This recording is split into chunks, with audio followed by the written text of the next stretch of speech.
topic long-term, middle-term and short-term planning in a classroom as a teacher.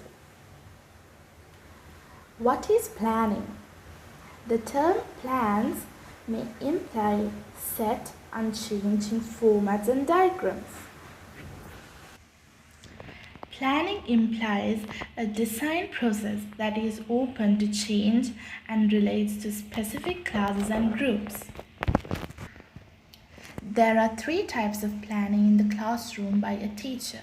They are long-term planning, medium-term planning, and short-term planning. Long-term plan is the scheme of work, whereas medium-term plan is the unit of work, and short-term plan is planning for lessons.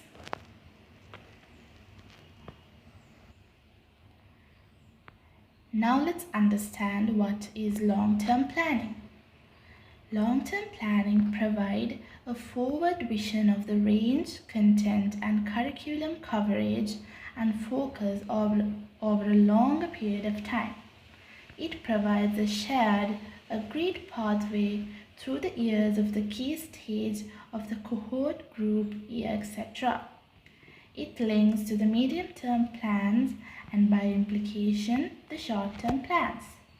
Long-term planning provides a form of curriculum roadmap that may draw a wider departmental, school and local events, processes, timetabling and links.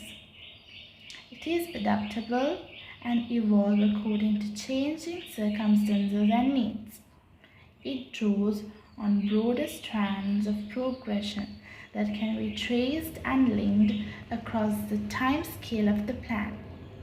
Long-term planning can be evaluated through feedback to see that it matches the needs of the learner.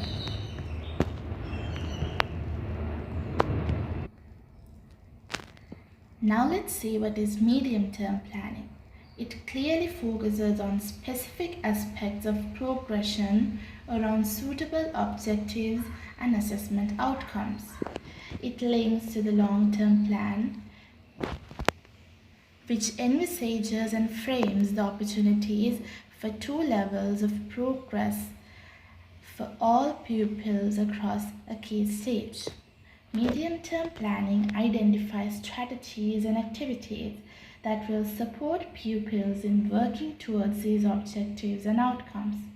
It presents a coherent and engaging sequence for learning and teaching. Medium-term planning puts learning in meaningful contexts for pupils. It makes close reference to appropriate texts and resources. Medium-term planning is adaptable and evolves to the needs of the particular groups and individual pupils. It provides planned opportunities to develop pupils' experience and understanding of key concepts. Medium-term planning can be evaluated through feedback to indicate that the unit is both effective and engaging. Now let's see what is short-term planning. Short-term planning results in a range of possible formats and ideas for what a short-term plan or resource might be. It provides a clear, structured lesson plan with starter, introduction, development, and plenary session. This will be one of the range of pedagogies and learning designs chosen because of the stage pupils have reached in their learning. Other plans may more appropriately begin, for example, with investigation and group discussions leading to presentation and peer review. Alternatively, they may start with experiences outside the classroom and lead to independent research, followed up by direct teacher-led instruction on how to interpret or process findings or responses for specific purposes and audiences.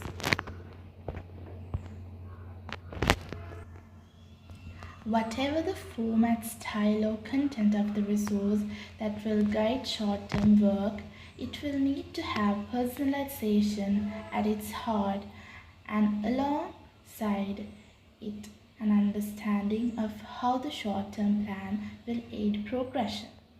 Above all, the details of the plan will ensure a rich and engaging learning experience that will build upon what has happened previously in a teaching sequence and link into what is to happen thereafter, guided by the medium and long-term planning.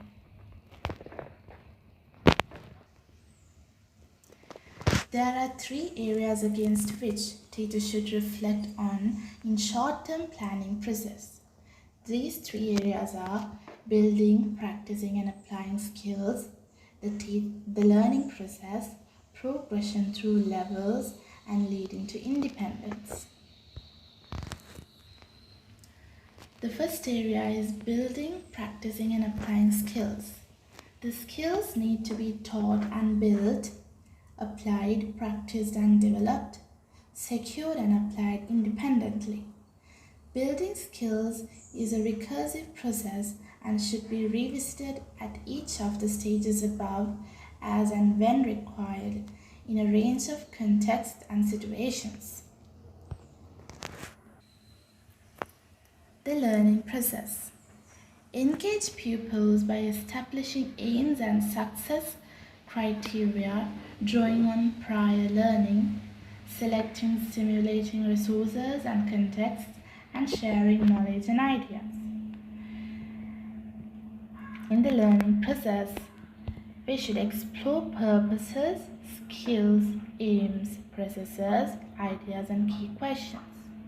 In the learning process, it transforms skills and knowledge into deep learning through collaborative and increasingly independent work, consolidating and extending what has been learnt. The learning process provides opportunities to review, evaluate and present what has been learned, experienced and enjoyed. The learning process reflects in an extended way on the whole process and the next steps that are required. This broadly fits with the familiar structured lesson model, but should now be seen in terms of a learning process that works in a range of flexible contexts, such as with extracurricular opportunities or over a sequence of short sessions.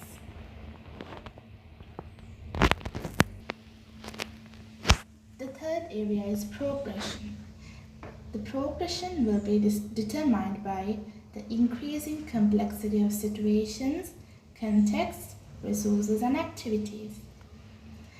The technical demand associated with these activities, the learner's familiarity with the task, activity or context, the level of independence with which a learner demonstrates and applies skills, knowledge and understanding.